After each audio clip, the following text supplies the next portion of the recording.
like the city, but I am tired of the same people, of the same things. I want to escape now to another place now, but with you, 'cause I don't want to be alone. Tell me if you want to follow me now, to follow me. Take me to your arms and never leave me. Don't leave me, boy. Tell me if you want to follow me now, to follow me. Take me to your arms and never leave me. Don't leave me, boy.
Four French drivers at the French Grand Prix trying to win this on the final lap. The three wide again, Guillaume down the inside.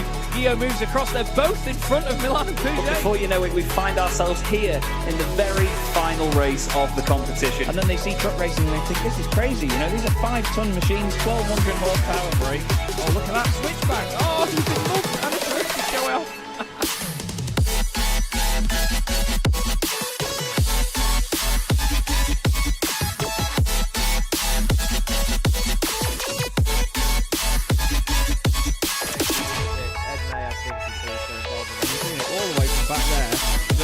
Ben Gregory now, I love it. 16.5 minutes gone. Senna Anderson tries to go for the race lead.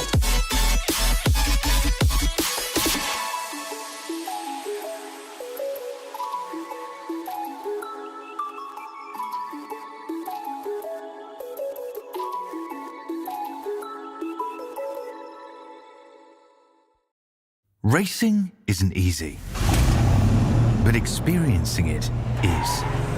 iRacing puts you in the driver's seat with the industry's leading sim racing game. Drive on laser scan replicas of the greatest racing circuits from around the world.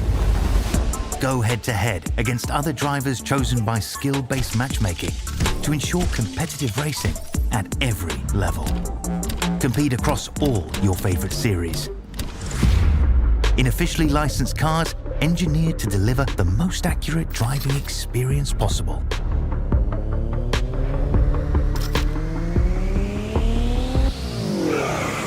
Join a race or host your own with players from across the globe.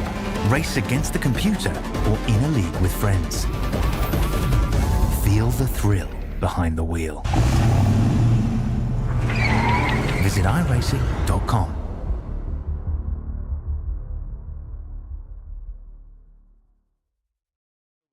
Finish. I think Dennis Melchett has done enough to win the last round of the championship and to win the title all in one fell swoop. It's a great touring car championship. Things are never chilled here.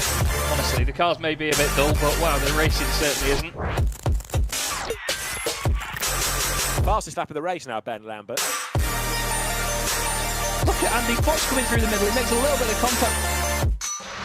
Dave Waldock is around and he's off on the grass. Rayfield tries to go right round the outside of Druids. You do not do that and get away with it very often. Takes the win in round 12. There's contact again. Fraser Smith and Dennis Melchuk are off the circuit.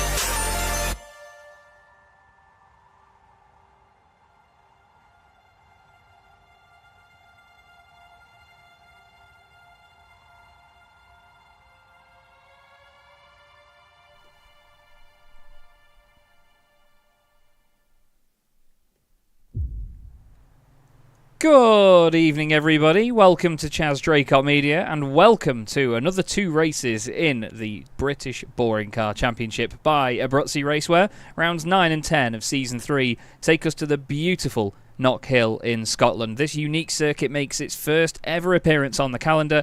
Let's not forget, the last time we raced this championship as a full season was back in 2020, a long time before this circuit even came to the service.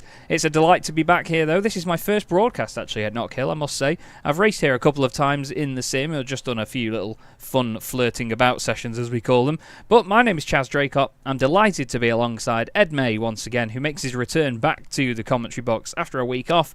Ed, what a fantastic circuit to return to. We thought Alton Park Fosters was going to be good. This is just a completely different kettle of fish.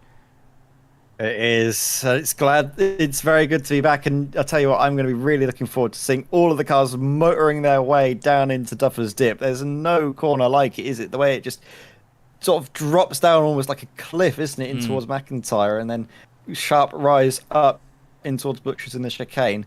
It's going to be great, because we know these drivers, they don't give any quarter. They go fully at it, and at one another as well. So that's going to be something very exciting to see. But of course, as well, the first matter to get out of the way is the qualifying session. And I think it's fairly easy to run slightly foul of the track limits, pushing for those times, especially through the chicane.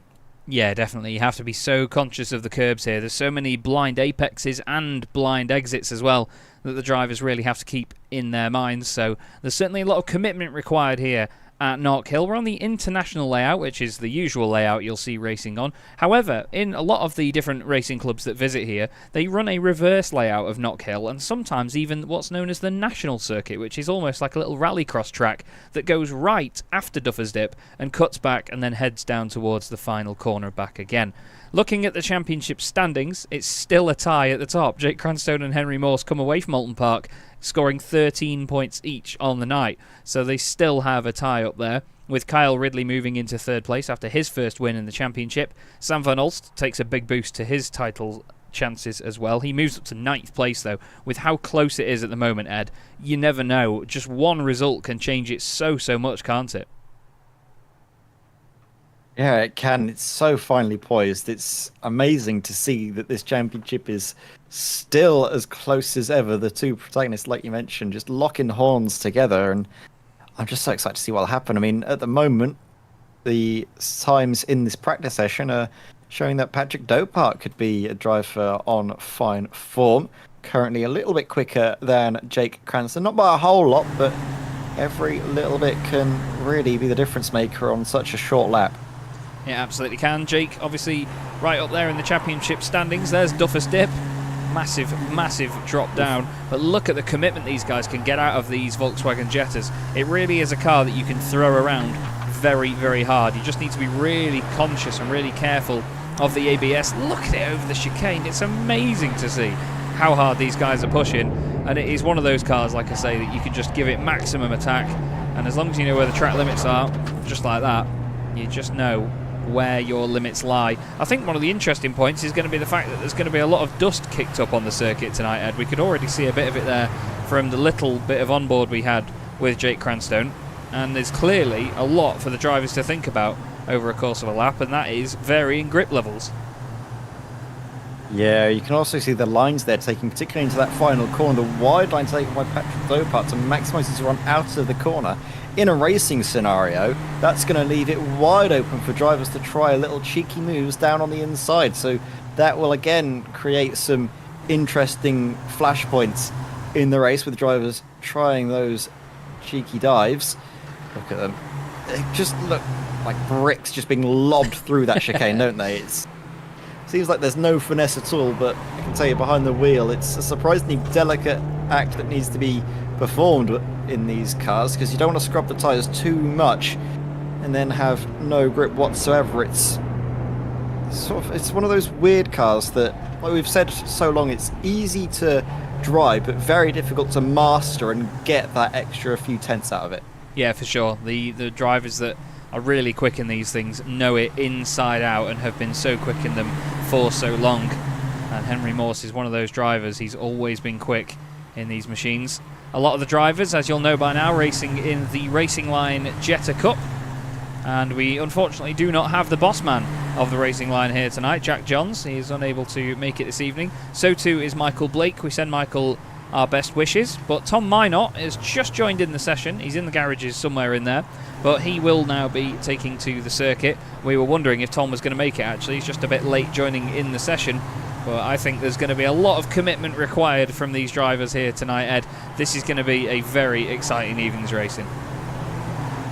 Yeah, definitely, and it's an evening's worth of racing where we'll have two new race winners to commentate over, won't we? Kyle Ridley and Sam Van Alst, both taking top honours last time out at Alton Park. And I have to say, it's been a long time coming for Kyle, hasn't it? We saw him finish very high up. He's finished second on more than one occasion so far this championship, so it's good to see him finally take top honours, and might be a sign of things to come. Potentially a championship charge, because there's still a little while to go yet. Yeah, there absolutely is. Plenty more to go in this season. This is effectively the halfway point, so after round 9 tonight, we will have done the first half of the season. There are 18 races this season, 9 race meetings, and after this one we have a week off, so we will be taking a break for iRacing's usually planned week 13, where they release new content and make updates to the service, and usually leagues always tend to have a week off for that one, just so the sim itself can take a bit more time to acclimatise, and there's no risk of running late on a race evening because of delayed updates and whatever else that may come our way. Got an interesting battle going on here, actually. Stephen King, as someone's blown an engine. I think Sam Van Alst has just thrown it at the scenery. But Stephen King getting a bit of battling in here with Kyle Ridley at the start of the session, with Jake Cranstone just behind. But a lot of them, they race together a lot, don't they, Ed? So they sort of just rag the cars around for a bit and use it for a little bit of fun. Yeah, exactly. Just think of how the championship has evolved throughout the course of this season. The first race at Donington Park, we were thinking, oh, it's a bit pedestrian, are all the drivers feeling all right? And then, as the season went on, I mean, it exploded into action at Silverstone, and then we were thinking, oh, what have we gotten ourselves into? And it's just carried on in fine form. Obviously, Brands Hatch was brilliant. We saw some excellent races there, and then, well, we had the drama of the final lap of the second race at Alton Park that I think some drivers are still reeling from. Indeed, plenty of dramas and plenty of, I was going to say chaos at Alton Park, but it was it was a lot of fun. Alton Park, and of course we had the better Draycott in the commentary box as well, making his debut to commentate over his local races. Let's have a look though at the pit lane itself and see exactly how this looks now as all the drivers leave. I love this shot. I always set this shot up before we come into the session. Let's just give it a sec.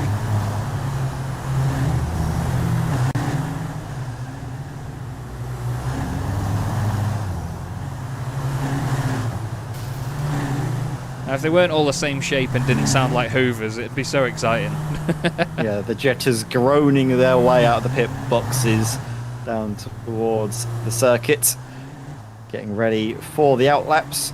All important, of course, to look after the tyres, nurse them, get them into the right window, because they don't have a lot of life in them when you start to push them hard in this qualifying session. I wouldn't be surprised if we see drivers come into the pits for new rubber maybe twice even. We usually see them come in at the midway point, but some might try their luck even earlier. It's all about obviously managing it throughout the course of the session. It's also quite a short lap, so there's plenty of opportunities for traffic to play a part when it's so congested. Yeah, definitely. It will be a very, very busy circuit. I mean, you can see the train of them all heading down towards turn 1 now. It's Stephen King that is the head of the field, throwing it through Duffers Dip, comes into shots sideways, and they can really cut that second part of the corner by the look of it and get away with it through there. You need to be careful on the exit though. There is quite a lot of runoff at Knockhill these days compared to how it used to be, but the drivers really cannot take the mick with it. I remember doing an event here actually, the VMO TC UK Championship over on R Factor 2, which is basically the British Touring Car Championship on R Factor with modern day race cars, and honestly the track limits around here and how easy it was to invalidate a lap time with said track limits was unbelievable. In iRacing it's even stricter, so you have to be really switched on and so careful. It's looking like Dan Downing is going to be the first car to cross the line and give us a lap in this session, and we'll see exactly what he can put on the board ahead of the likes of John Bailiff. He's got Stephen Burns, Sam Van Alst in there as well with him. Across the line goes Downing, and it seems like Downing's lap didn't count either, but he's carried on with it. Luke Austin was just coming out of the pit lane there, and Sam Van Alst is currently fastest. Kyle Ridley beats him to it and goes even quicker. Let's see what this is like for Luke. Cranstone's lap didn't count either. He was one of the big hitters yet to set a time. He was in that pack as well. Henry Morse, though, the fastest of the bunch by quite some distance as well. 3/10 faster than Maciej Sakovic, who's got a sideways car ahead. Not sure who that was. Martin Kenyon, that one. Trip to the gravel, taking evasive action. Look at the car bouncing along, sort of struggling to stay on the circuit. Just about manages as John Roberts doesn't have anyone behind him to worry about. Rejoins the circuit nice and safely and can hopefully worry about getting the tyres well scrubbed off of any gravel that's stuck to them after his off-track little trip. And Downing goes up into second place ahead of Maciej Sakovic. Stephen Burns goes up into third. And Downing currently leading the independents in this qualifying session. We'll wait though to see. Obviously the big hitters of Jake Cranston will likely go that little bit quicker. Again actually though, he's yet to set a lap time. He's pushing that hard that he's not keeping it on the island. Now we've finally figured out the difference between some of the cars having rear windows and not having rear windows, by the way, Ed. You can see this tiny little bit of damage on the front left of Jake's car. Almost looks like it's got a tiny bit of eyeliner above the headlight. That tiny little piece of damage, as soon as the car has any body deformity in any way, any damage, that rear window disappears. If we go to a different car, like Kyle Ridley's, seemingly fine car, the rear window will be in shot. So, yeah. Sometimes it's barely noticeable on these cars, but there is damage, and any damage means that it's a write-off in terms of the rear window. Stephen King is second, and Cranstone goes to the top. Jake Cranstone puts the fastest time in, the championship leader, or tied championship leader, and current independence championship leader. Does a wonderful job. Morse gets close. Yeah, Dopart as well. Oh, Morse goes quicker. Morse goes even quicker. 56.366. Dopart was 0.05 of a second off him. But Henry Morse now goes back to the top of the pile. So the two championship leaders, tied championship leaders, are only 1/10 of a second apart here. Incredible stuff. This is brilliant. This is exactly what we wanted as well coming into this round. Them both on pace. It's always a bit of a letdown if one's miles quicker than the other. So it's great that they're trading times, trading positions at the top of the qualifying session as well. Obviously, provisional pole currently in the hands of Henry Morse. As we are now 5 minutes gone of this 10-minute qualifying session. Not forget as well, this is the iRacing Heat format, so the drivers don't have any chance to complete a lap once the timer ticks down to 0. That's the qualifying session over. No further times can be set, so it's all about timing yourself out on the circuit at the best possible moment. Some drivers already coming into the pits for tyres. Stephen King and Stephen Burns now making their way out onto the circuit with fresh rubber. Yeah, it makes a big difference as well in this car. Obviously the front wheels are doing just about everything. The rear wheels are just sort of along for the ride here, but having the fronts being worn out early on, well, you only get maybe 2-3 really fast laps out of them, and then they sort of stay in this bit of limbo in the middle where they've still got the pace to put in decent lap times, but you cannot overwork them. The tyre model in iRacing has always been very sensitive, and even in a car like this, it really can affect it. I mean, we've had long races in these cars before where we've seen the tyres be absolutely destroyed by the end, but the car has such a big, well, it's not even a massive fuel tank, but it's so efficient on fuel, being a diesel, that it can race for so long on a tank. It's something stupid like 3 hours, isn't it? Something absolutely balmy. I remember seeing it in an endurance race where it did like maybe 2.5 hours or just over 2 hours, nearly 3 times that of a usual sort of GT4 car, for example, or a TCR car. It's just amazing. What a bit of kit. Yeah, definitely. Maybe the emissions or the fuel was slightly played with there from the details that they gave to iRacing. Maybe the less said about that, the better in terms of this little Jetta, because it's a wonderful bit of kit, as you rightly mentioned. You can see it currently on the hands of Andy Fox, who's running up to the line. See if he's going to improve from 12th position.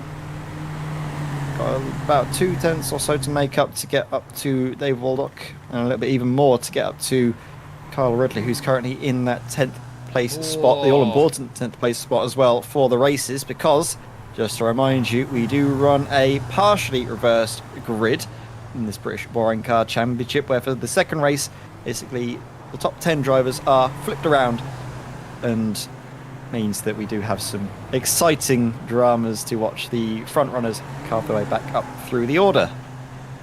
Big shout outs as well to the championship sponsors, Abruzzi Racewear, the primary sponsor of the championship, and of course title sponsor as well. But Sim Stickers and Sim Racing Magazine also support the Chaz Draycott Media British Boring Car Championship, and we thank them massively. We would not be here without them, and their support means the world. It's great to see the Abruzzi logo back on the channel as well. Abruzzi, whoa! A good partner of mine, Ben Llewellyn, the legend that is. Been good friends with Ben for a long time now, and he's supported what I do for many years.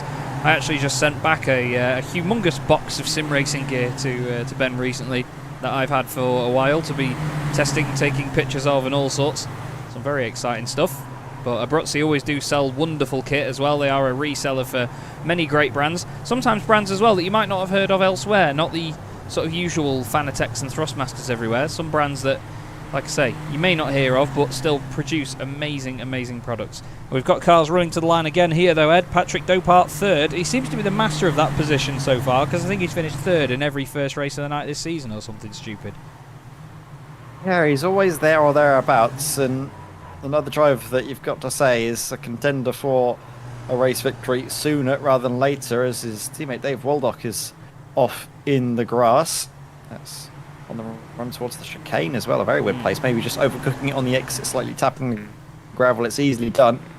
Usually, though, these front-wheel drive cars, if you do get out of shape, just stamp on the throttle, and that can fix most problems, as Patrick Dopart runs very wide, and that is almost certainly going to be a lap invalidated, as we are coming up to the final 5 minutes worth of action here in this qualifying session, and it's currently still Henry Morse ahead of Jake Cranston, Patrick Dopart in 3rd. Stephen King potentially lining up on the 2nd row, maybe higher though, as he's coming out on fresh tyres.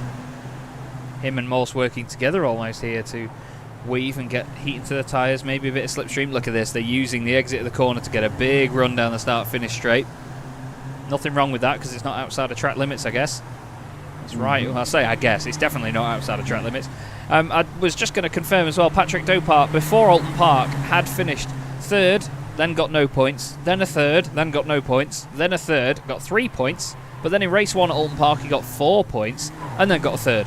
So he's had at least 1 3rd place at every race meeting so far this season as Patrick Dopart, and that continues to be his best result. Jack Johns had a wonderful evening at Alton Park as well. 2 2nd places for him in the number 33 machine. Another driver that had a fantastic night, of course, was race 1 winner Kyle Ridley. He then went on to get 8 points in race 2 as well. One of the biggest scoring drivers of the night. Jake Cranston got a 3rd place and then 3 points in the 2nd race. Henry Morse got 8 and 5. He was very safe all evening, was Henry Morse. Really played it safe all night, as there's movement inside the top 10 as Dan Downing moves up, and so too does Jake Cranston. Gets a little bit closer to Henry Morse as there's a car off. Is that Dopart? Oh, dearie me, there was a big off there. Luke Austin was in the barriers. Dan Downing got involved in that as well. Who else was in there? Was that one of the Red Ring cars? Was that? I Yes. have no idea. Derek Robb. Have a look there. It was definitely was one of them. As Patrick Dopart, was it just a bit too overzealous or something? Or it was just Derek Robb. Just ooh, and it's the lightest of tags, but it takes out.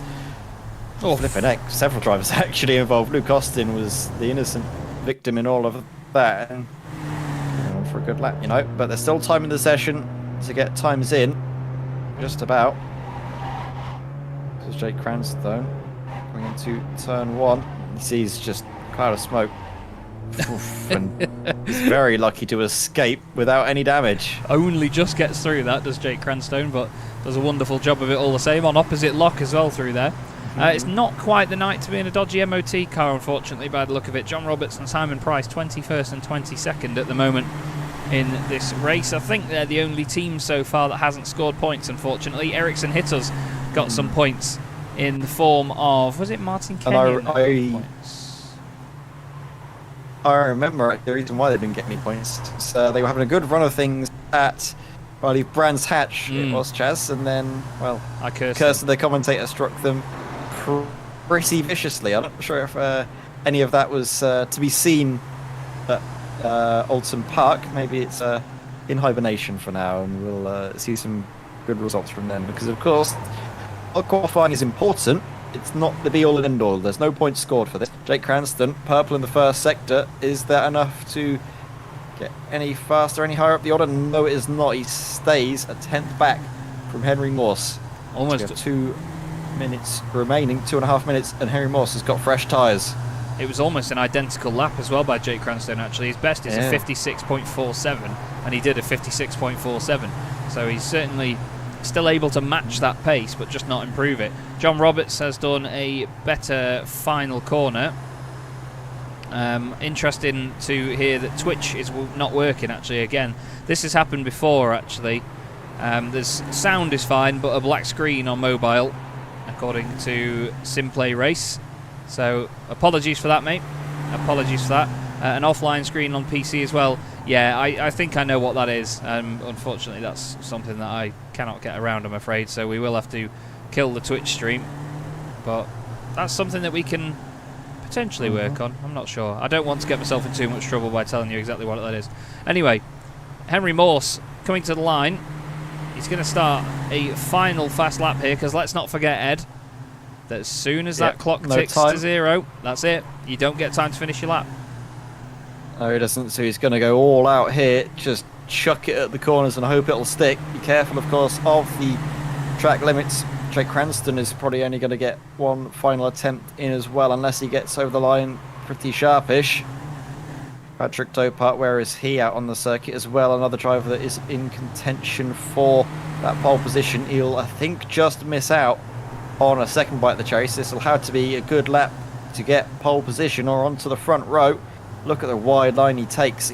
It's not going to help him too much if he's worrying about the run in towards the first corner and getting extra speed. We'll see as he breaks the beam what time will be set, and it's not enough to improve, so his best grid position will be third, in behind Henry Morse, who looks to be hanging on to first place. Sets a time that will not improve, but Jake Cranston is taking his leave into the pits, as there was almost coming together, and well, Tim Rutten realises there's probably not enough time in the session to complete a lap, and like you say, chucks it at the scenery into the time areas there.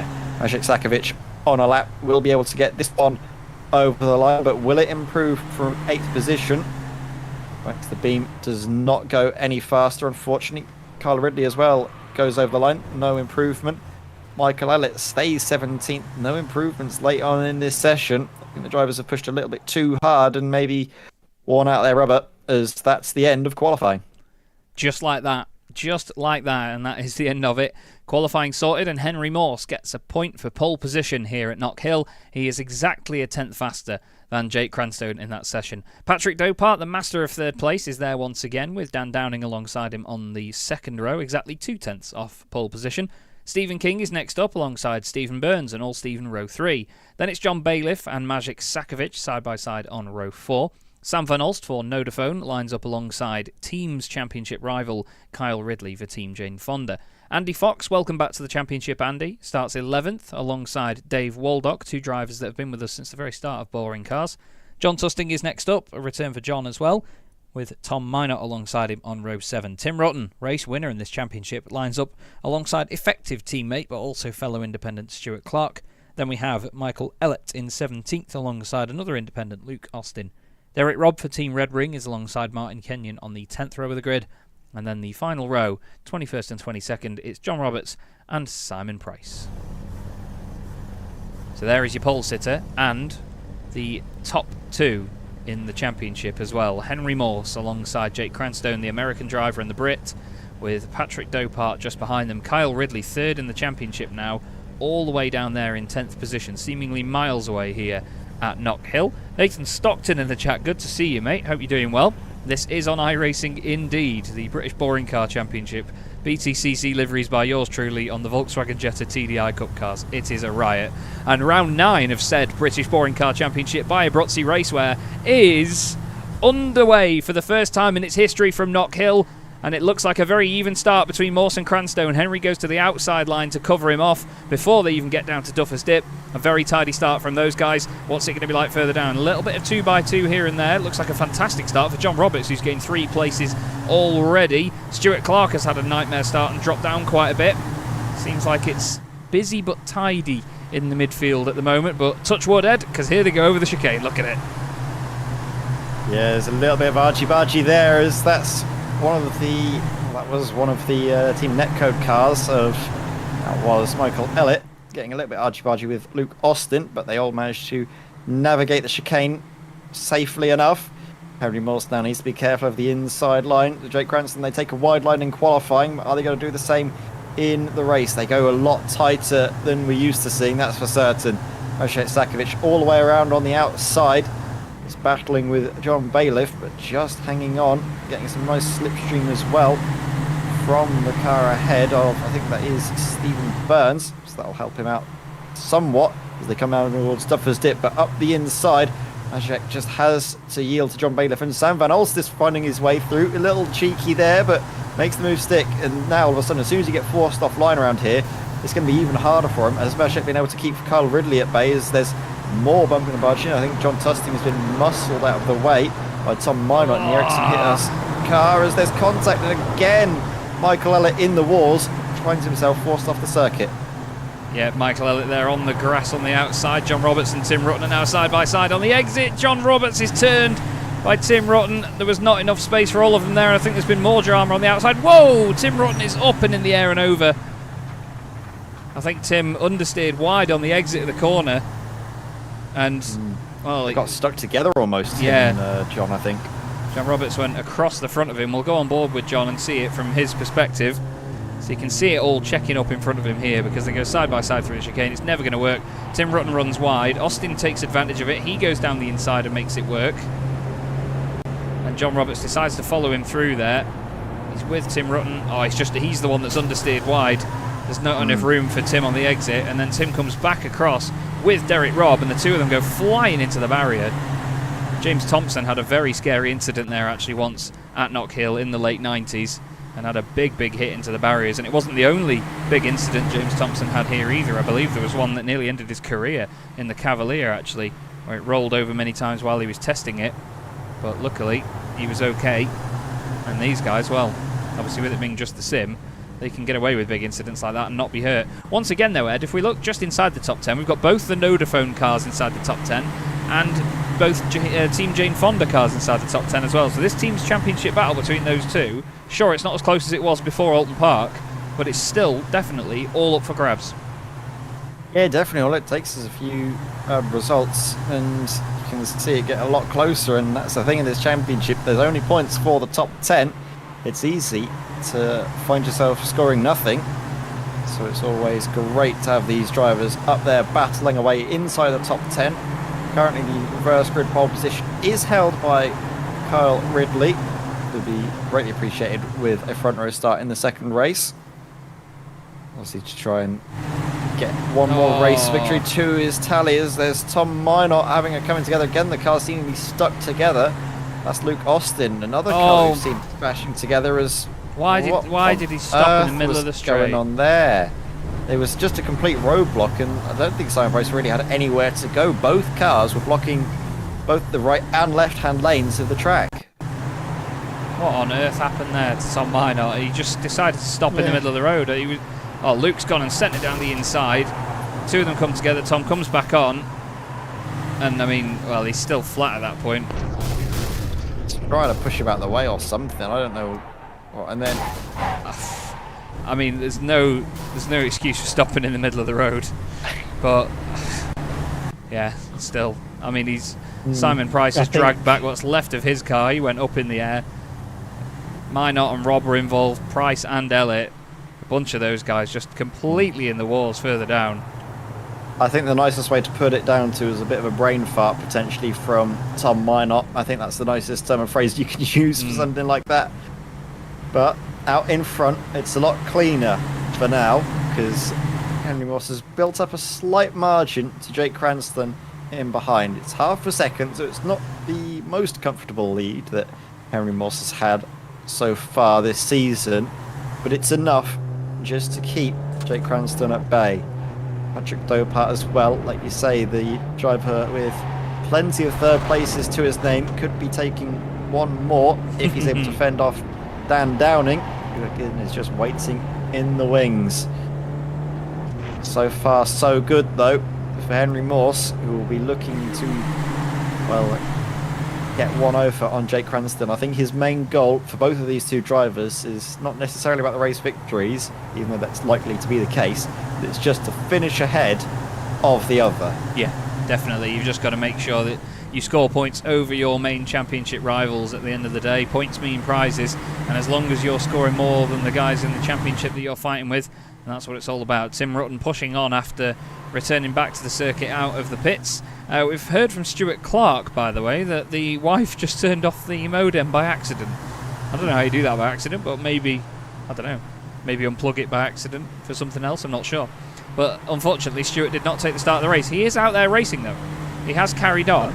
He's just a couple of laps down on everybody as Sam Van Ulster's gone for a little bit of a hop, a skip and a jump across the gravel. Not enough space for Maciej Sakovic to come through there and take advantage, but this could be an opportunity for Kyle Ridley here in the Team Jane Fonda Honda. He could potentially benefit if these two start to slow each other down and have a bit of a battle. He takes a little bit of a fake look up the inside. There's a move further up as well for Dan Downing, who's decided to try and make a move on Patrick Dopart. They were side by side on the exit of the final corner. It's not worked for him. I was going to say before that Stephen King was the one under attack, but all of a sudden Stephen King in the Team Red Ring car is now the one attacking Dan. Gives him a bit of a kiss, and that is that, down towards turn one. Tom Minot in the chat saying, I tried to stop on the edge of the track as we were stuck together. Yeah, it was definitely the fact that once you do get locked together in these cars, it's really horrible, isn't it, Ed? We've seen it a few times so far this season where there's been a tiny bit of contact and then it just looks like both cars are trying to get out of it but just cannot get away from each other. It's just one of the curses of this car, unfortunately, being a bit older. Yeah, they are just sort of, like I say, stuck as soon as it gets onto grass with the ABS as well. It just does completely nothing for it. But it's great to see these two Arena Motorsport cars way up at the sharp end of the field of Jake Cranston and Dan Downing. Currently, if there was a team's championship with those cars involved, you can be certain that they would be leading it because they're just both constantly right up the sharp end. Yeah, doing a wonderful job indeed, both of them. Fantastic performances all season so far. Dan Downing's just had a little bit more inconsistency with his results. He's had strong ones, but then he's had a number of non-points finishes or the odd DNF here and there, and it's just not helped his championship. I think the main thing with Cranstone is the fact that he's always up there and he's always consistently scoring points. There's been an issue for what's left of Luke Austin's car, unfortunately. He's looked down the inside of John Roberts here. Oh, dearie me. I don't think John knew that he was there or hoped that Luke would back out of that one. And there's been a number of drivers going for that move down the inside there, but it's not normally somewhere you'd see someone go for a move unless you have a mega run out of the corner before it. Yeah, it's when you get into these sort of like draft trains, it becomes very difficult for the drivers to make any sort of headway, which is why we're seeing while Kyle Ridley's at the back, he should be getting a monster run on Maciej Sakovic. He doesn't really get enough of an overlap, and as soon as he dips over to the right hand side, it's hit with a wall of solid air and stops his progress almost immediately. So it's all about just trying to catch someone unawares, potentially down in towards sort of the second and third corners. Just try cheeky little moves, maybe into McIntyre. Oh, Sakovic and Van Hulst both pushing very hard indeed there. Sakovic now decides that he's going to have a look down the inside of Sam Van Hulst. Sam leaves a good bit of room. Kyle Ridley sees an opportunity, can't get the run on the exit to make it work though. Is he going to push Maciej through here? It's a tiny, tiny kiss. down towards the hairpin. There's more moves going on further up as well by the look of it. Second place is under attack. Ooh. Patrick Draycott is down the inside of Cranstone, who's got Downing down the inside of him, and now Stephen King goes through car 4, P4, and all of that at the front. Well, it all got a little bit messy, didn't it, into the hairpin. This is from Stephen King's view. Yeah, was there contact at all? They were three wide. They all sort of bunched up on the apex. Stephen King from far back with a completely unimpeded run into that final corner. So thank you very much. I'll be taking that. Gets up into 4th place. Patrick Draycott still clinging on to that 3rd place, as is tradition. Shizakovic has dropped back from the cars ahead. What's happened here? Oh, it might have been a bit of coming together between himself and Carl Ridley. We'll see. In towards Duffer's Dip. Carl Ridley down on the inside. It's actually not. It's Carl Ridley on the outside. Shizakovic. Oh my word! That's like a hip check almost, isn't it? Both the cars coming together, and that's going to be a slowdown. Most certainly that Shizakovic has had to serve. But credit to Carl Ridley. He's held the position behind the thing, hasn't he? Oh, no, he hasn't. He's gone up ahead. Yeah, Carl Ridley has moved ahead in 9th place. Magic Sakovic remains in the points, but it's side by side for the race lead here. Henry Morse under attack from Jake Cranstone. Jake tries to get the cutback through Duffer's Dip. Doesn't quite work for him. Hard on the brakes now into the next right-hander, and Draycott wants to go around the outside of him. There's not enough room for that. Draycott backs out of it. Stephen King right behind him as well. You've then got Dan Downing. Stephen Burns has been very under the radar in the thick of all of this. So too has John Bailiff. But they're all fighting so hard and all pushing so hard as well. Patrick Draycott was off the road for a second there. Dan Downing completely sideways. Somehow manages to still hold the momentum through there. This is excellent stuff again from the British Boring Car Championship by Abruzzi Racewear. Always solid entertainment here. You can see Michael Ellett just in front. That's not Henry Morse disappearing up the road. Big send from Stephen Burns down the inside of Dan Downing. Lovely move. You can make that stick, but on the exit, look, doesn't get the run that he wants. And now John Bailiff is going to get the run instead. A little bit of slipstream. Barely any, though. You don't get much of it. And now Stephen Burns decides that he can slot back in front of John. Don't forget, Ed, a lot of these guys as well, they're all in the same Discord chat, so they're all often talking to each other while they're racing. Apparently it's a really good laugh and a great vibe, but at the same time it means that they can choreograph the racing a little bit and just say, look, slot back in front, I won't go for it. And it makes it a lot more of a bigger picture game, doesn't it, for everybody? Yeah, definitely. Maybe it's a good laugh, but maybe not broadcastable from our side of things, because you can imagine the banter that will be had between everyone involved, as Cranston again trying to chase down Morse. But I saw something that was very telling, and it was Henry Morse actually giving space to Jake Cranston after they went side by side through Duffer's Dip in towards McIntyre. Now, Cranston didn't take the inside line, he backed out, but that's already a mental game that's at play here, because Henry Morse offered the inside with the confidence that around the outside, going up towards Butchers in the chicane, he was happy to basically afford that track space. Yeah. So that's something that Jake will have to obviously think about, and it's more just about catching Morse off guard, which is easier said than done, because Morse has got such great racecraft. We've seen it so many times this season. Yeah, he's been pair solid. Of them, like we say, tied on points. So it might just be a case of limiting the damage, just finishing one position behind, and then trying to better him in the second race from Jake Cranston's point of view. Yeah, one of the main things the drivers need to always remember is just how harsh this championship is with points, and just in general. I mean, you know, we only reverse the top 10. That's all the point scorers in terms of the first race to the second race. So, you know, nobody outside the points gets a sort of extra chance or an extra look in and moves forward just by chance. You know, everybody inside the top 10 scores points and that's it, and then they get swapped around. It's almost like this little niche club at the front of the field that you've got to try and get in. But it's one of those, you know, the drivers, if they want the points enough, they'll work for it and push to get them. There's other people wanting slots in this championship, and it can be difficult sometimes if you're not having a good time of it. If you are further down the order and not scoring points, it can be a bit sort of disheartening. But at the same time, a lot of the guys are here for fun and enjoyment, and they really do live the fun and enjoyment and the positive vibe of this series. Michael Ellett's not having a positive vibe right now, though. He's off the road and just waiting for some of the cars to go through, I think, before he rejoins. There was contact between Patrick Draycott and Jake Cranstone on the previous lap, and that has given Henry Morse about a 7/10 of a second lead here. This is exactly what he wants, really, because if this battle carries on behind with Cranstone and Draycott, then it's just going to help him more and more, because this is the sort of circuit where you have to be in it to just follow. Wait for a mistake in front of you, because it's so hard to overtake. Absolutely. I think, though, Jake Cranston will probably close down 10 miles before the end of the race, maybe even within the space of a lap, because there are flat out areas where the cars do close up to one another fairly sharpish, and you can just see from the lines that Jake is taking, he is really pushing through this first half a lap. Again, inch perfect on the exit, kicking up a little bit of dust, but not too much to slow the car down. He's really motoring along, and it's actually Draycott who's dropping back, who's struggling to keep with him.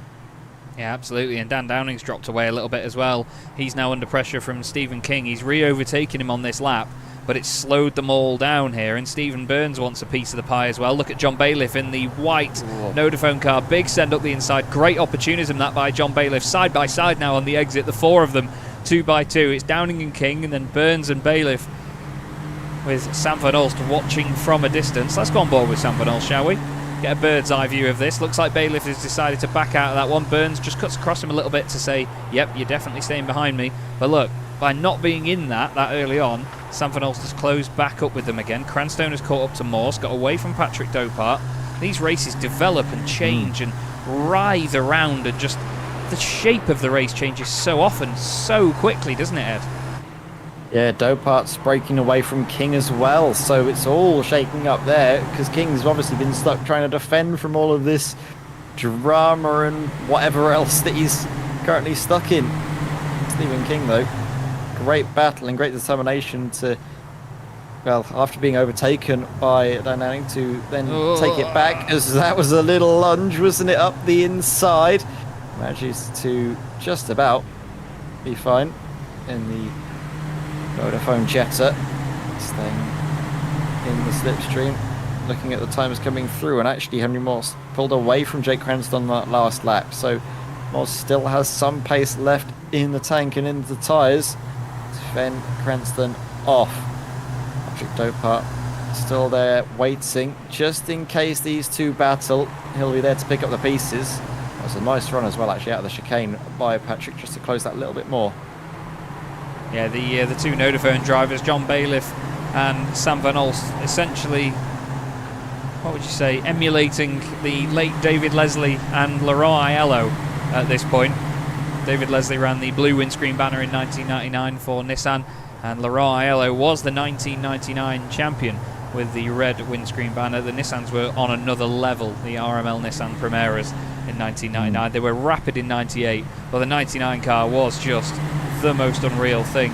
There's unfortunately a bit of a mix-up though with the way that the modern cars are run, because Leslie's car currently, the real thing is run with a red windscreen banner at present, which upsets me a lot, much like when you look at the Might Just Fit car, which is based on the Vauxhall Vectra from 1999. The car that ran in 2000 with Ivan Muller, Jason Plato and Vincent Rademacher was a mixture of windscreen banner colours. So Muller's was red, Plato's was this grey with a white Vauxhall logo on it, and Vincent Rademacher's was white and red. The current car, which was Plato's car, has a red windscreen banner on it at the moment. That's how nerdy I get about it, and it really upsets me. I've met the driver and the owner twice, and I've already told him. So it's one of those tiny details, unfortunately. Draycott's gone very deep into the hairpin there, but I wonder if that's going to gives him a massive slingshot on the exit, I suppose. Look at that. It's like he's driving away from Stephen King. Maybe just something different to try in the later stages of this race. Yeah, it might be on the cards. We'll have a look and see. Obviously, there's not long to go at all. Must be made. Cranston again closing down on Henry Morse as well through the first sector. Though it's not really a sector, it's just sort of a half a lap, really. It sort of splits the circuit in two for our time software. Just on the exit, though, you don't want to. You can obviously push hard, but getting onto the gravel, it just slows your momentum. Makes it that much harder to fend off any chasing cars. Will Cranston find a cheeky look up the inside? He should be getting the white flag at the end of this lap. Close look at that, looking to the outside line, trying to find a switchback for a nice, good, clean run. You can see the white flag being waved, so we will have just one more circulation of this Knockhill circuit. And look how close they are. Morse and Cranston nose to tail. Fantastic Here we go. stuff. And Jake's had a look down the inside of Henry Morse as well. He's waiting for this final lap to attack. He's had a bit of a wobble through Duffers Dip. He's going to look down the inside now, and he's not going to go for it. But in doing so, he's held himself up slightly. Dan Downing, Stephen King and Patrick Dopart are all queuing up to try and have a go here. But are we going to see Henry Morse take his second race victory of the season? Jake Cranstone has 3 wins to his name so far this season, and they both have 4 podium finishes. The most podiums tied with Patrick Dopart, funnily enough, who will be looking like it. Another 3rd place. This will be the 4th time all season. Let's have a look. Jake Cranstone's going to send it up the inside of Henry Morse. Stephen King looks down the inside of Patrick Dopart, but Morse has got the run on the exit. Might be a bit of an anticlimax, but I'm sure he will take that one. Henry Morse wins for the 2nd time this season in the British Boring Car Championship by Abruzzi Racewear, ahead of Jake Cranstone, Patrick Dopart, Stephen King, Dan Downing. Stephen Burns is ahead of John Bailiff and Sam Van Olst, the 2 teammates right together. Kyle Ridley is 9th, and Maciej Sakovic scores points in 10th, as the Nodaphone drivers typically, as ever, finish in a bit of a memey fashion. But Henry Morse, well, he's on the National Rallycross layout at the moment. He's gone off to celebrate. Fantastic. Look at this. This is how you do it. There we are. He's got it at harm's way. The scenic route home. Fantastic. Bit of a ways away from Scotland down to the United States, but certainly performed brilliantly here at Knockhill in the first race of the evening. And of course, like you say, it was Maciej Sakovic scoring the important final point, but as well as that, he will be on pole position for the 2nd race, with Kyle Ridley lining up alongside him on the front row. And those two had a pretty monumental battle throughout most of that race, so it's going to be exciting to see how that will shape up for the 2nd one this evening, 2nd go around. Fantastic first race of the night, though, it has to be said. It's sure not the most exciting in terms of overtakes and overall chaos. There was a lot of argy-bargy and a few accidents at the back of the field, but still, it was the fact that there was so much of a chase going on, and that's the thing. One of the best things in these cars is, like we say, they're easy to drive, but they're hard to get the pace out of, and it's so easy to crack and make a silly mistake in cars like this. It's so easy. So for the drivers to go a whole race and not have that crack and have that sort of mental game played on was just awesome to watch, really. It was just waiting to see who made the mistake.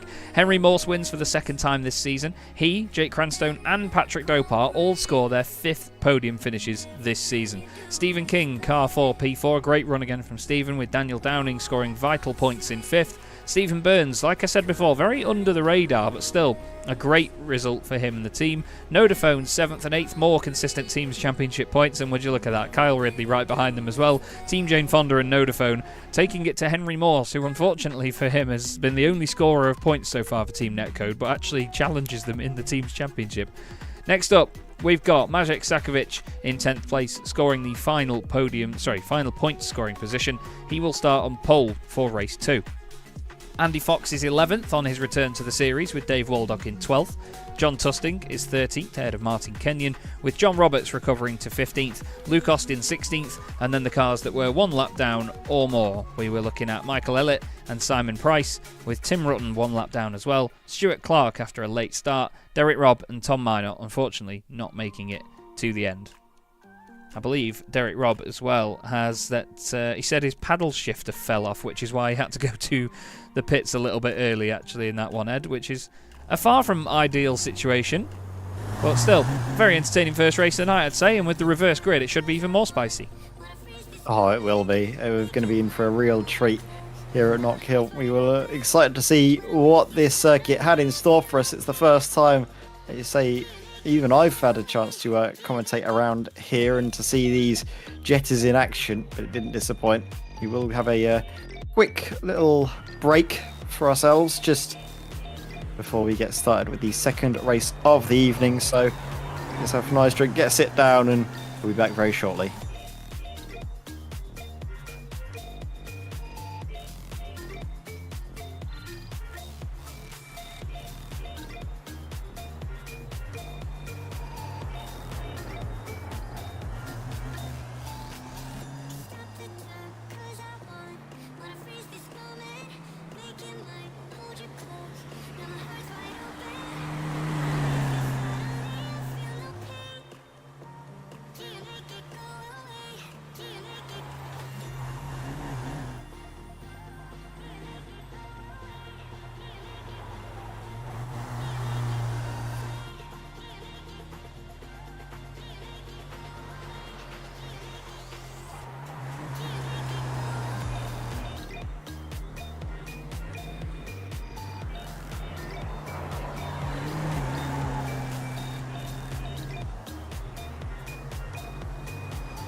Hello again, everybody. Chaz Draycott and Ed May here for the British Boring Car Championship by Abruzzi Racewear from Knockhill. We're here for rounds 9 and 10 of Season 3, and what a fantastic start to the evening we've had. A real deadlock race with the drivers waiting for one another to crack, waiting for one another to make a mistake, and some fantastic chases and great battles. Not easy to overtake around this circuit here at Knockhill, and the guys have certainly been proving that. One of the guys that was right up there at the front of the order was Stephen King. He's going to be hoping for even more championship points from this second race, because it really is a bit of a ferocious series with the fact that you only score points in the top 10 here, Ed, and they're the only ones that get reversed as well, so you really have to work even to just get those single championship points. Definitely. I think that might have also played into the driver's approach to that first race as well. Obviously, if you're out battling hard for first or third or wherever it is in that top 10, you have contact, you find yourself suddenly down in 12th place. That's going to mean you get no points in the first race and maybe no points in the second race as well, not being able to fight your way through and get involved in another incident. So the drivers do tend to be a bit more cautious on the first race in that top 10, just to secure some points in a decent grid space for the second race to try and move forward. But then we do start to see the gloves come off a little bit more, don't we, in the second go around of the evening. Yeah, absolutely. We see the gloves come off and the drivers really get on with it. Patrick Dopart has just secured his 5th third-place finish of the season, and it's the 4th time that he's finished third in race 1 as well. So he's certainly setting a tone here this season, but as Ed mentioned earlier on, he is definitely a favourite for a race victory sometime soon. Only 30 seconds left in warm-up here at Knockhill, and it's been a very interesting evening of racing so far. 43-degree track temperature, which is very unrealistic for Scotland, and the fact that it's 27 degrees air temperature as well, that's about 27 too high from what I've heard, but still, it is what it is. Part of the excitement of this championship is that there is a weather variation when the sessions are set up. So basically, when the guys get the weather conditions, we go for the iRacing default weather, but there is a 50% variation added to it. So for what we tell the sim to make in terms of the weather, it can go 50% in, well, basically in the scope that iRacing has, it can go half of that in either direction, and it's a bit of a random choice of whether it will. So it's always exciting to keep it. Surprised as well, there's only 4 kilometres worth of wind, which, being in Knockhill, if you've ever been, definitely not. Very, very true. Very, very true. Yeah, it's certainly a very windy place to be. It's Knockhill. It's almost as bad as Snetterton, where I will be in a few weeks' time. Not that I'm not looking forward to it. I like going to Snetterton, but it's certainly a place where wind is rough. My neck of woods, mate. My neck of woods. Don't be badmouth it. Everyone's got webbed feet around there. Anyway, Sakovic on pole position with Kyle Ridley. I'm going to get just as well. We'll be underwater at solo line in a few years' time. Sakovic and Ridley on the front row, Nodaphone second row. It's the top 10 reversed and round 10 of the British Boring Car Championship by Abruzzi Racewear from the wonderful Knockhill in Scotland is underway, and there's plenty of wheel spin for Maciej Sakovic. A great start for Kyle Ridley, sees him take the lead instantly. Sam van Olst goes into second position. John Bailiff goes round the outside of Maciej as well. Stephen Burns wants a piece of it. He's trying to go down the inside of the Might Just Fit car. Doesn't work for him. Dan Downing, Patrick Dopart, Jake Cranstone and Henry Morsell following in. There's a big send down the inside by Jake Cranstone. Very risky stuff early on, but he knows he needs to get these moves done as soon as possible. What's it like in the background? Oh no, Tom Minot's off again.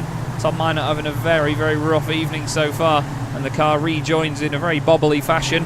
There's moves going on here. I think Dopart, that is, getting ahead of Downing. There's contact on the exit. Two of them coming together there as it's side by side further up as well. Stuart Clark is off the road. His miserable night is over by the look of it as he's in the barriers. But it's Nodaphone once again in the second race here, Ed, fighting for the lead. They're good at this. They really are. It's brilliant to see. And I mean, Kyle Ridley got the race victory last week because he's on for another one. But here we go, Sam Van Olst. So did Sam, and he's going for it. The pair of them battling away. Wonderful to see. Team Jane Fonda versus Nodaphone. Like you said, both teams as well thoroughly in there in the championship battle. Stephen King trying to keep... Oh, Patrick Dopart at bay goes wide. into the right-hander, just about recovers the car but loses ground and also gets caught up by Dan Downing and Jake Cranston. Henry Morse, very pedestrian, it's fair to say, a start from him, not making any headway whatsoever, staying in 10th place. Again, just looking at banking some good points on the board. He finished ahead of Jake Cranston in that first race, and that is just going to be priority number 1 in the second to do the exact same. There's a good battle here with Martin Kenyon and John Tusting, 2 drivers from the Chaz Draycott Media Formula 1 World Championship, as John Roberts, well, he went very wide on the way into the hairpin. I don't think he knew that Luke Austin was there. That's the second time those two have made contact this evening. And again, it comes down to whether John knew he was there or wanted him to back out of it. But I think John had damage there and now heads to the pit lane for the second time this evening. But it's Kyle Ridley leading this race from the 2 Vodafone cars behind, based on the old RML Nissans. And look at this, 2 Team Jane Fonda cars and 2 Vodafone cars, all in the top 4. This is why they battle for the Teams Championship. They are constantly in the right place at the right time. And at the moment, there's almost a bit of a deadlock between them. But it's great to see the Vodafone cars back at the front. It's always something I love to see. It's one of my favourite liveries in touring car history, that Nissan colour scheme. We've got Dan Downing and Cranston battling for independence glory here. Ooh. Yes, cheeky move up the inside. Both of them are going to try and swarm that poor little Team Bordeaux Jetta of Patrick Dopart, who, fighting around the outside, is going to get a run, but with the car up his inside of Dan Downing, it's going to be so difficult to fight it all the way in towards someone the first dip. Does it though? Tell you what, great job, and that just shows how strong the slipstream is. As all there's contact.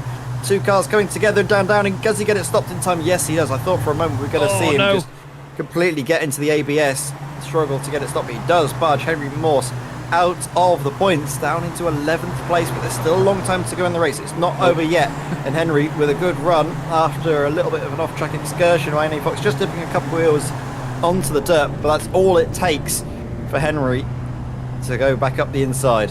Hats off there to Dan Downing, because I think that's the second time this race where we've seen a little bit of netcode just clip the car. I mean, these things, they act like open wheel race cars sometimes because of the way that when they have wheel-to-wheel contact, they bobble away from each other and they really do get thrown around. But that's the second time we've seen it here. I think it was Sam Van Olst actually earlier when he tried to go for the lead on Kyle Ridley.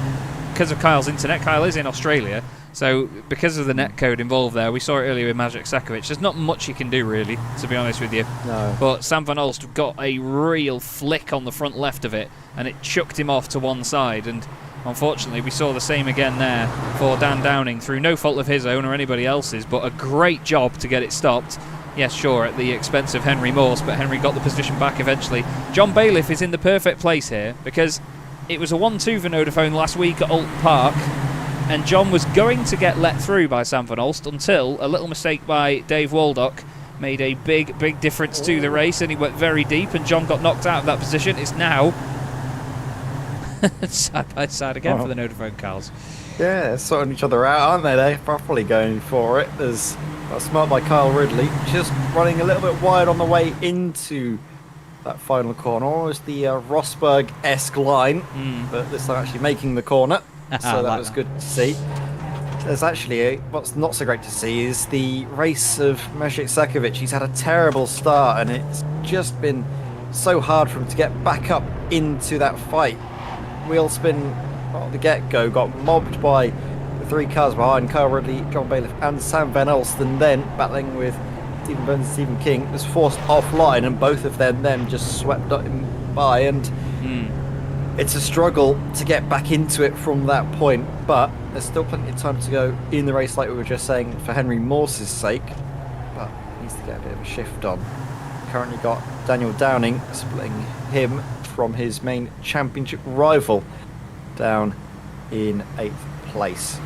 Yeah, indeed, and it's those points differences that can change things in the championship drastically. Henry Morse does have a 4-point lead coming into this race now, after taking 3 points away from Jake in the first race of the night and getting pole position as well, so an extra point there. But in this situation, Jake would only gain 2 points over him, so Henry would have only a 2-point lead in the championship. That is why we love harsh point systems, because it keeps it so close. Good to see Motorsport Magpie in the chat as well. Good to see you, mate. Hope you're doing well. And it is indeed SDK that we use for the overlays in the British Boring Car Championship. All of my broadcasts use the wonderful SDK software. And it is even the same case for the Formula 1 World Championship as well. That is the most heavily edited overlay I've ever made. John Bailiff is looking down the inside lap after lap on Kyle Ridley. It was very late. There's more contact as Burns and King get into each other. King's off the road, keeps his foot in it. He's sliding down the hill, gets back on it. I mean, it was naughty, I'd say, by Bailiff. That it was very late. But I'm going to have to disagree with you on that one, Chaz. And it could be a bit dramatic, but I think that the door was left wide open by Kyle Ridley on the way into. You can't leave it open lap after lap and not expect the driver to go for it. Yeah. And I think it didn't run wide at the apex. I think there was just the contact was made at that point when the door was tried to be closed. I want to have a second look at it because I didn't get the best view. As oh my word, it's all kicking off. There's drivers being barged around left, right, and centre. And throughout all of this, Henry Morse has carved his way through it relatively scot-free. Indeed, he has. Patrick Dopart, the one losing out there, unfortunately. But yeah, you're absolutely right, really. I mean, I instantly thought that it was just John being late on the brakes, and that's what was naughty about it. But, I mean, he was well within his right to put his nose down the inside, and his intentions were very clear. I think, again, it just came down to Kyle not thinking that there would be an overlap by the time they got to the corner. But for the first time this season, or well, the second time in a week, we've actually got a 1-2 for Nodaphone. These are the only team that have managed to sort of get up there with a 1-2 at this point of an evening. John Bailiff has had a very unlucky season so far. Currently, at this point in time, finds himself 8th in the standings. He's had apparently a race victory, but I think that's my graphic mucking up. Or did he win a race? Did John win? He won at Brands, didn't he? He did, you're right. He did win at Brands. Apologies. I thought that would have been John's first win of the season. Second race at Brands, I think, wasn't it? Yes, it was. Took the victory, but Sam Van Olst is in the perfect position to be rear gunner for him and keep Kyle Ridley at bay. I want to have a look again, if we can, Chaz, at that move for the race lead and then all of the subsequent drama that followed, because they seem to have calmed down a little bit. Yeah, absolutely. Here is John Bailiff. Looks down the inside of Kyle Ridley. Oh, it was actually, this was as he went around the outside the lap before. This was earlier on. Yeah, this was the lap before it. So, trying to find where the actual final move came in, because it seems like here we go. There was literally no overtakes between that and this. As he's down the inside. It's a little bit wide of the apex, but I don't think it's that bad. And then Burns and Van Olst get together. King tries to go down the inside. As they make contact, they all sort of, I don't know, magnetise their way over to the right-hand side of the circuit. Or we get a bit flustered and decide the right-hand side of the circuit is the place to be to avoid drama, which then of itself causes even more. This is a view from Stephen King for all of this. After getting overtaken by Henry Morse. Henry's going to be in a great position again because they just keep on battling away and barging each other out of the way, and he's just going to streak on by. Yeah, so it started with Sakovic and Burns both running wide. Sakovic ran wide into the side of Burns. The two cars sort of bobbled off each other, had a big slide. Dopart went out wide on the grass, and then Downing went back down the inside of him. But as they went through the chicane, they made contact. They both slowed down, and yeah, it was all about the opportunism of the drivers behind. So it's a Nodaphone 1-2 at the moment. Sam Van Olst behind John Bailiff, and then Kyle Ridley still in third place. Maciej Sakovic has benefited from this again, though. Got back up into fourth place for now. He's got championship, well, protagonist, I'm going to say now. He's not championship leader, Jake Cranstone, around the outside. A wonderful move. Great opportunism by Jake Cranstone yet again. Gets a wonderful run. It's exactly what he's good at. Stephen Burns comes through as well. Henry Morse is going to see this going on in front of him, and he's thinking, I really need those positions, because if it finishes as it is, then they're going to be 1 point apart in the championship. Morse is going to be behind. We've got a battle going on here. Martin Kenyon and Tim Rutten. Tim sends it down the inside into the hairpin. Is he going to go deep enough for Mike to get a cut back? Oh, there's contact between the two on the exit, unfortunately. Kenyon's got his teammate Minot behind him. Then you've got Luke Austin, Derek Robb, Michael Elliott as well. The battles are constant and everywhere in this championship, and that's why we love it. Jake Cranston really having a good shift here. Perfect display of driver skill and racecraft just to get these moves done cleanly and to force Henry Morse into a position that he doesn't really want to be, and he wants to be able to see that black back and preferably the silver front of the Arena Motorsport Jetta. But it's not really the case at this moment in time. Is he going to look to the inside a little bit of a hard onto the brakes? More looking potentially for a corner exit more than anything else. Also trying to fend off Team Red Ring of Stephen King, running 8th place just behind him. Maciej Sakovic struggling in this race. It's just about getting forced into the wrong place at the wrong time. He's a desperately unlucky driver. We know he's a quick pedaler. He's shown flashes of it when he's not in the walls, but it's just not really been coming off for him, and it was all on account of that just rotten start he had. Yeah, Maciej was, he's fed up of me mentioning it by now, but way back in 2015 when I hosted my first ever championship, as Jake Cranstone's got past Kyle Ridley for 3rd place. That came out of nowhere. Got that done on the exit of the chicane, and Cranstone can now go chasing after the 2 race leaders if Kyle leaves him alone, but we all know that might not happen. But Sakovic, way back in 2015, won the first championship I ever hosted, which was the BSR Kia Club Series. It was supposed to be a feeder series for the BSR TC Pro Series, which had a maximum entry of drivers every single week. And Sakovic came out as champion, and it was decided literally on the run out of the final corner by 2 drivers completely separate to the championship. He'd gone into the race meeting as the championship leader, with my good friend Ben Hackison trying to beat him to the title. There was an incident with the very controversial driver John Richardson, which had put Maciej out of the race. John got disqualified as, whoa, dearie me, gets a tap there from Henry Morse, who tries to find a way through, doesn't quite work for him. But Maciej was out of the race, John Richardson was out of the race, Hackison was fighting a guy called Neil Bamber, who I've not seen in iRacing for a long, long time, and Neil was just flying through the pack out of nowhere. And on the final lap, he mugged off Ben Hackison, got a run to the line, beat him by 16 thousandths of a second, and that's what decided the championship, because Ben didn't score enough points to win it. As down the inside goes a man that's potentially going to get enough points to win it, Henry Morse. And look at that by Stephen King. Wow. Great move by King, and again, fantastic respect by Sakovic to leave that room there. That was really good.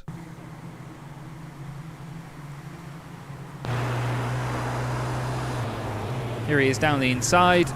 Look, there goes Morse, and then all of a sudden, Sakovic just gets out of the lock and gives Stephen King the room to come through. Really, really good Story stuff. Of Maciej's race, though, unfortunately. As soon as he gets forced off the line by one driver, there's one right behind him, just waiting to pounce, and he can't do anything but sort of react to it to avoid contact. Yeah, absolutely. He's a gentlemanly driver, is Maciej, and not meaning that he's slow, but he's just very polite as it goes. As now Dan Downing goes through, he doesn't fight that one too hard. We've still got all this going on, by the way, further down as well.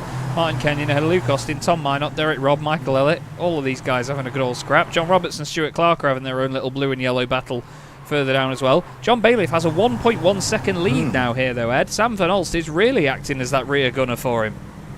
Yeah, he needs to be teammate of the year. Sam Van Olst, I'd love to have someone like him right behind me as the rear gunner to keep someone like Jake Cranstone at bay. Not in that way, but maybe if he's a good-looking lad, you never know. Jake Cranstone, though, look at that. He's going to try and find a way up on the inside, but no dice here. And all the more they battle and fight, all the more that John Bailiff can clear on off down the road. Look at that, a little bit of a mistake, and you can see Jake Cranstone weaving around, filling the rearview mirrors, just trying any trick he can to get up and ahead. But now with a good run in towards that final corner, are we going to see Jake Cranstone go for second place? Oh, he's not, because he's getting covered off. This is brilliant stuff. Look at the run. Minister of Defence hard at work.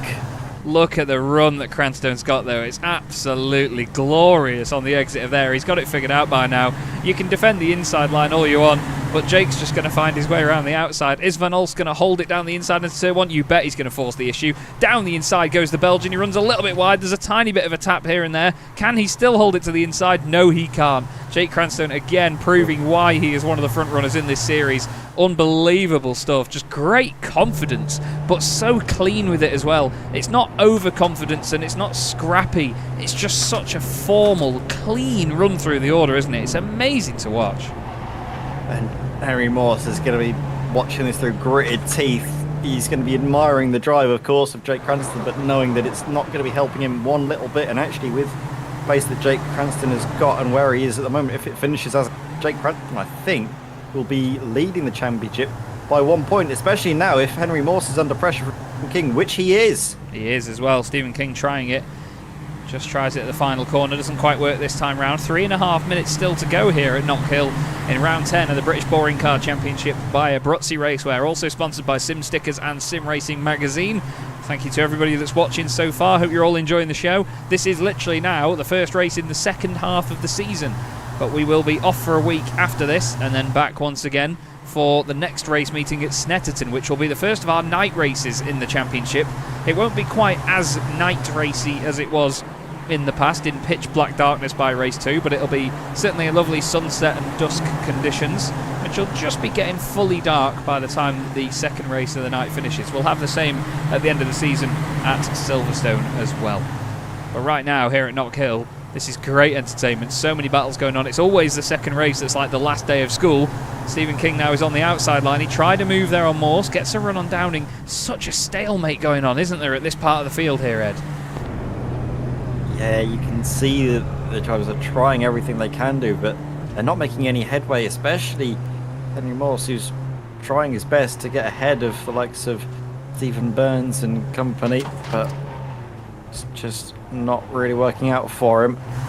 Let's have a look at Jake Cranston. He's really closed up to John Bailiff. He's taken a decent chunk of time out, getting that gap down to 1.5 seconds by our timing software. You can see John Bailiff kicking up a little bit of tyre smoke as he charges his way through into the final couple of laps.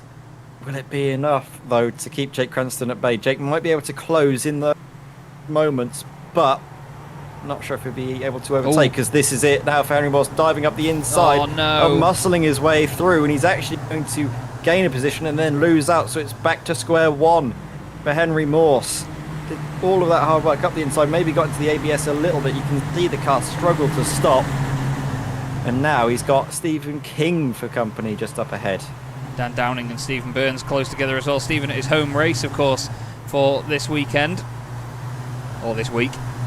Not even a weekend. But look behind them, Patrick Dopart, since he had that off earlier and since Sakovic had his off as well, the two of them have just been very sedate at the back of this, which leads us to believe that they're close on the incident points. For those of you that don't know, here on iRacing you get incident points basically to determine how many times you go off track limits or outside of track limits and contacts and so on, to prove how safe you are in a race.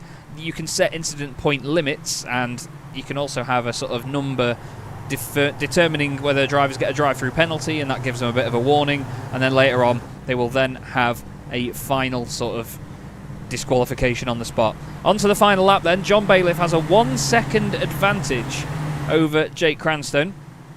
Behind him, Sam Van Olst, Kyle Ridley still together as well. Kyle pushing on for more championship points. He started 10th on the grid earlier on in the night, and he's actually worked his way up very, very well to score decent points this evening. It's looking like for the first time this season we're going to get two teammates on the same podium. Nodaphone with John Bailiff and Sam Van Olst, but right now it's all about this charge through from Jake Cranston. He's got 0.7 of a second to catch up to John Bailiff, and he is putting all of the lock on. He's really shredding those tyres, and he is pushing hard, but it's not going to be easy to do it from here. No, it won't be.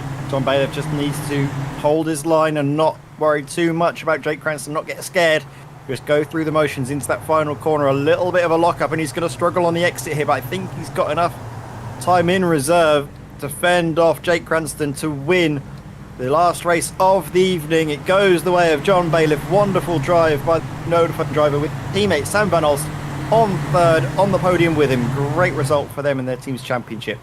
A very, very exciting top 10, that. A really solid race. We've got a final dash of excitement here with Tom Minot, Derek Robb and Michael Elliott. Derek Robb's got down the inside of Minot. It's going to be a drag race to the line, but I think Robb's made it a little bit too tight on the exit. You don't need to move left on him. You don't need to move left on him, Derek, but Tom Minot crosses the line just in front in the Ericsson Hitters machine. Derek Robb next up for Team Red Ring and Michael Elliott behind. But John Bailiff scores his second race victory of the season, and he will be absolutely over the moon with that. You could see a little wiggle of the car as he crossed the line. And well, to balance out the bad luck that he's had so far this season, and especially the bad luck at Alton Park, I mean, John Bailiff hasn't scored any podium position finishes other than race wins so far this season, and that's the second feature race win in 3 weeks. There we go. Racing comes to an end here at Knockhill, but what racing we were treated to, eh? brilliant stuff in both the first and second races. We have a car park forming on the way into the pit lane. A bit of a roadblock being formed there. Amazing. I love it. This is the thing. These guys are so much fun. They really are so much fun. The racing is so serious and so cool to watch, but they have such a laugh as well with stupid, random rubbish like this. Just utter rubbish. You can't even see it. But they keep piling in. That's the best bit. They just keep piling in. Oh, it's so much fun. It really is so much fun. But that's the British Boring Car Championship by Abruzzi Racewear. It is a riot. John Bailiff takes his second race win of the season, with Jake Cranstone another solid night for him. 2 second places, big championship points. Sam van Olst makes it 2 Vodafone cars on the podium. That's great for their team's championship effort, ahead of Kyle Ridley and Stephen King. Henry Morse finishes 6th, with Dan Downing second in the Mediocre Cup for Independents tonight, ahead of Stephen Burns and Magic Sakovic, with Patrick Dopart up there as well. I think it's all the same 10 points finishes in both races there. Andy Fox finishes just outside the points in 11th, but a great return for him. Dave Waldock was next up in 12th, ahead of John Tusting, with Tim Rutten behind him, both of them in the Independents category as well. Then we have Tom Minot in 15th, ahead of Derek Robb and Michael Elliott after their exciting battle. Martin Kenyon next up with Stuart Clark, and John Roberts the last cars on the lead lap. Luke Austin was 1 lap down, and unfortunately after the incident near the start, Simon Price did not finish the race. So, amazing fun, but it looks like we're going to have Henry, I think, 1 point down on Jake Cranstone based on the result there. It was certainly close all the way through. We're just going to wait now to see if we get anybody in for an interview. We'll have to see. We'll play for time and talk about the racing that we saw here this evening, Chaz, and also the permutations that's had for the championship, because after all of the dramas, all of the excitement, there's only been a change of 1 single point in the championship, even in spite of Henry Morse's brilliant performance in that first race to take the victory and also that pole position leading every single lap. He couldn't fight his way through like Jake Cranston, and that was his undoing because he's 1 point back now. Yeah, that's absolutely it. I mean, that's where Jake really shows that he's a master of his craft, you know. There was that moment there that we just saw down the inside on the first lap. He had to take those risks, but, I mean, the rest of it, when he was making his way through, was just so clean, and it was so... I called it formal, but I don't want it to sound boring, you know.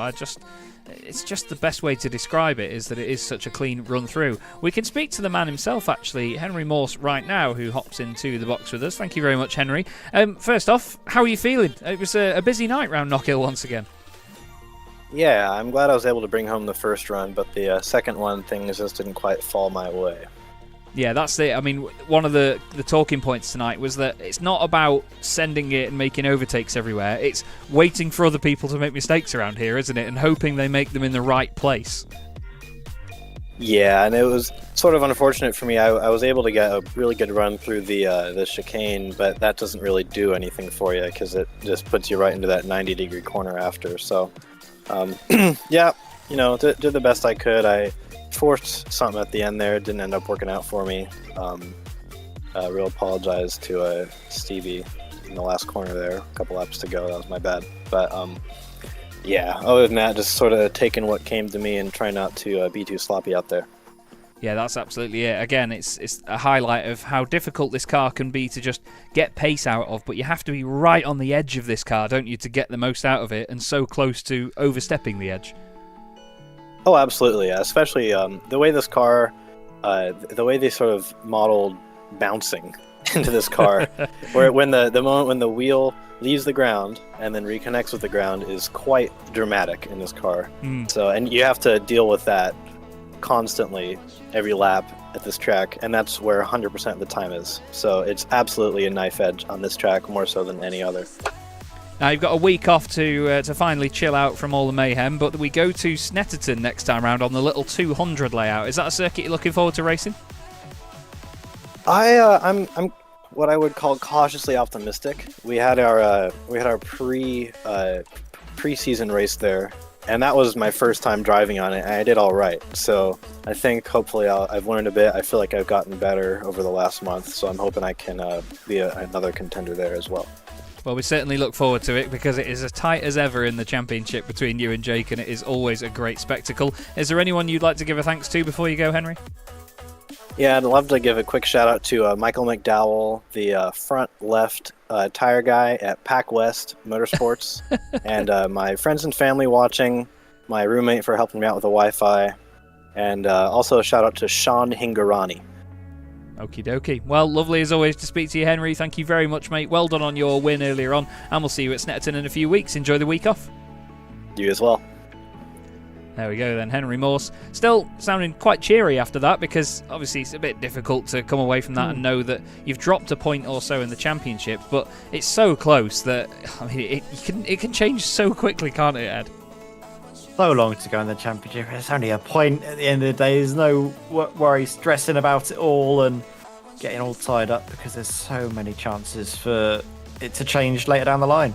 There absolutely is, and I mistakenly said that it was his first win of the season earlier on to John Bailiff, because I forgot all about Brands Hatch, because it flew under the radar. Because the dramas of last week, John, I'm sure, are very much a distant memory now. Another feature race win, you must be over the moon. This definitely makes up for the disappointment of last week. It's a tough track to do it at as well. It's particularly when you've got 21 laps, it's difficult to keep it on the road and not make a silly mistake here and there. And what did you think coming into this evening? Were you hopeful for some big points, or did you not really know what to expect because it's such a unique place to go racing? Pretty much it's just about seeing what happened and seeing where we panned out.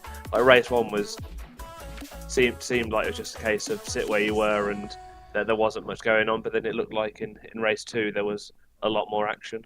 Yeah, definitely, plenty of it. And what were your thoughts into the final laps? I mean, you know, not to put a downer on anything, but we all know how quick Jake is. When you saw him get to the front of that train behind you, was it a clenchy moment, or did you know that you had enough room? I was certainly glad that Sam had done a fantastic team job and backed up Jake by, I think the gap was about 2.5 seconds. Mm-hmm. So that, thanks to Sam for that really helped. And then I was just trying to not make too many mistakes. I missed a few apexes here and there, which is why he sort of caught up a bit quicker than I wanted. But when I saw that we had like 2 laps left, I was like, this should be fine. And fine it was, John. Another fantastic victory. We go to Snetterton in 2 weeks' time after a lovely little week off. What do you make of racing there? Because it was quite a good media day there earlier in the year, wasn't it? Yeah, I think it's going to be interesting going back when there's points on offer. I think from memory, certainly the first race last time was a bit of a train. I think there weren't many that moves, but I think it's definitely there's opportunities. So we'll see what happens. It's an interesting track, particularly with those big curves. Yeah, definitely. Many a car has rolled over there before, as I'm sure you've had in the Racing Line Jet Cup as well at other circuits with the same sort of curves. Is there anyone you'd like to give a thanks to, John, before you go? Just a shout out to Sam for turning up again. So I obviously missed a round a couple of weeks ago, but yeah, he's doing a really good job. Good team points. Was it a first and a third in the second race? So it's fantastic. So and thank you to you guys for putting it on and doing a great job with the commentary. Thank you very much, John. Always an absolute pleasure. Well done on the race win. Like I say, great to see it after the heartbreak of last week. So go and enjoy your evening, mate, and we will speak to you after Snetterton. Thank you. Cheers. There we go. John Bailiff, like I say, making up for the heartbreak at Alton Park last time out. We'll very quickly jump over to our next and final interview with the man that comes away from Knockhill with the championship lead. A very slim championship lead, but still, Jake, a championship lead all the same. You must be pleased with that. Yeah, really happy. I mean, 2 second places. Can't be unhappy with that. I really wanted to come into this round with good results, and I can't complain really. Well, that's it. It may not be one of the race meetings that you remember most for like a monumental race victory or a heroic drive through the pack, but you know, you still made a great effort in that second race to pick the positions off. Was it as difficult as it looked out there, or was it a case of just waiting to see what came your way? Because it's a really unique place, isn't it, this? It's all about waiting for the other drivers to do stuff. Yes, the first race was really difficult. The second race I got kind of lucky. I think a few people in front of me were falling off the track, dipping wheels in the gravel, halting their momentum, which helped me get past. I don't think I really had to try that hard, only with Sam hanging it around the outside of turn 1. That was the sketchiest point, I think.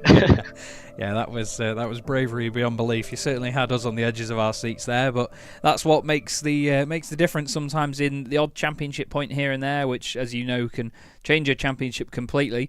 What about the next round of the series? I've asked the other guys so far about Snetterton. We've got a week off before that to prepare or just chill out, because I know that this is very taxing on the brain, is the old Boring Car Championship. What do you make of Snetterton and potential night racing in these cars? Oh, is it at night, is it? Well, not completely at night. Sunset, sort of dusk, we're going to be going into. Oh, well, I mean, I've driven there in real life, and I did win the pre-season non-championship round. You did, yes, actually. I forgot about that. Hopefully that's a good omen. Well, we'll certainly keep our fingers crossed for you, Jake. Is there anyone you'd like to give a shout-out to before you go? Yeah, shout out to Ellen, her parents watching at home. My mum, I think, is hopefully watching on holiday. My grandparents will watch at some point as well. Thank you to you guys for putting it on. It's been great so far. Really enjoying it. Lovely stuff. Always good to hear it, Jake, and it's a pleasure to have you around, mate. Well done on the race results. The 2 second places are a lovely, lovely evening. And, well done on the championship lead. Have a fantastic week off, and we will see you at Snetterton. Thank you. Cheers. Cheers. Well, there we go, Ed. Another set of interviews and a big smile on my face, because once again, we've got a championship together where we've just got lovely people around it and some really great guys that look at racing in such a positive light, don't they? Definitely. It's one of my favourite reasons for being a part of this championship is just the excellent camaraderie that there is around here. Everyone's a good mate together and they just have a laugh. But also the racing is brilliant. We saw that here at Knockhill as well. There was some great battles all up and down the field as well. There was that excellent battle for 15th place, wasn't it? We saw all those drivers involved with, I think, Martin Kenyon, Tom Minor, all of them. A lot were just battling away like nobody's business in the background. It's action everywhere you look, and sadly we won't be here in a week's time, but we will be back in 2 weeks, won't we, Chaz? Yes, absolutely. You heard him here. We've got a week off coming up because of iRacing's Week 13, but the Chaz Draycott Media British Boring Car Championship by Abruzzi Racewear will return in 2 weeks' time for the Snetterton 200 layout. Not quite how it was in the 90s, unfortunately, but still a big, big challenge for the drivers and for these machines and their horrendous ABS. It's also going to be going into night racing as well, so it's going to be a dusk race, or 2 of them, so it's certainly going to look very pretty and be a different challenge for the drivers. Thanks as ever for watching, everybody. Thank you to the wonderful Ed May for your co-commentary. Great to have you back again. Thanks to all the drivers for putting on such a great show, and of course the championship sponsors, Abruzzi Racewear, Sim Stickers and Sim Racing Magazine. That's all from us here on Chaz Draycott Media. I've been Chaz Draycott. This has been the British Boring Car Championship by Abruzzi Racewear, and we'll see you in 2 weeks. Have a good one.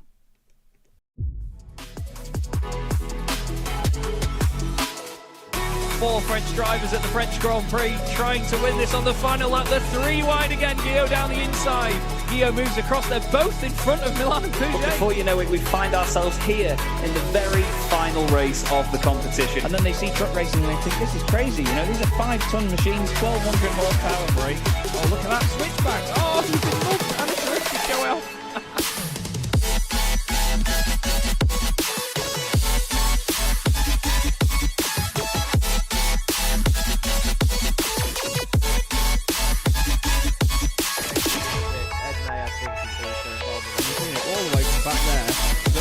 Ben Gregory now, I love this. 18.5 minutes gone. Senna Lanson tries to go for the race lead.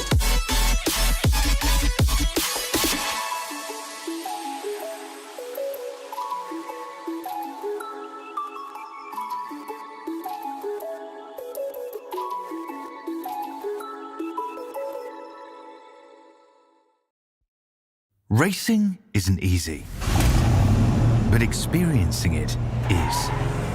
iRacing puts you in the driver's seat with the industry's leading sim racing game. Drive on laser scan replicas of the greatest racing circuits from around the world. Go head-to-head against other drivers chosen by skill-based matchmaking to ensure competitive racing at every level. Compete across all your favorite series.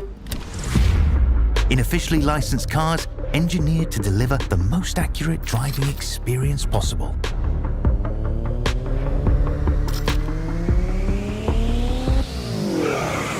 Join a race or host your own with players from across the globe. Race against the computer or in a league with friends. Feel the thrill behind the wheel. Visit iRacing.com.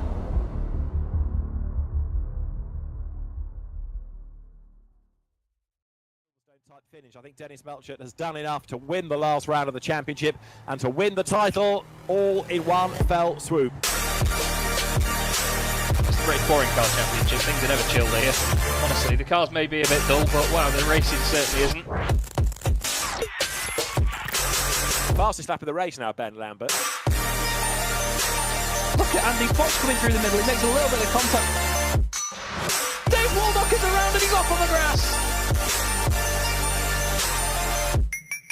Rayfield tries to go right round the outside of Druids. You do not do that and get away with it very often. Takes the win in round 12.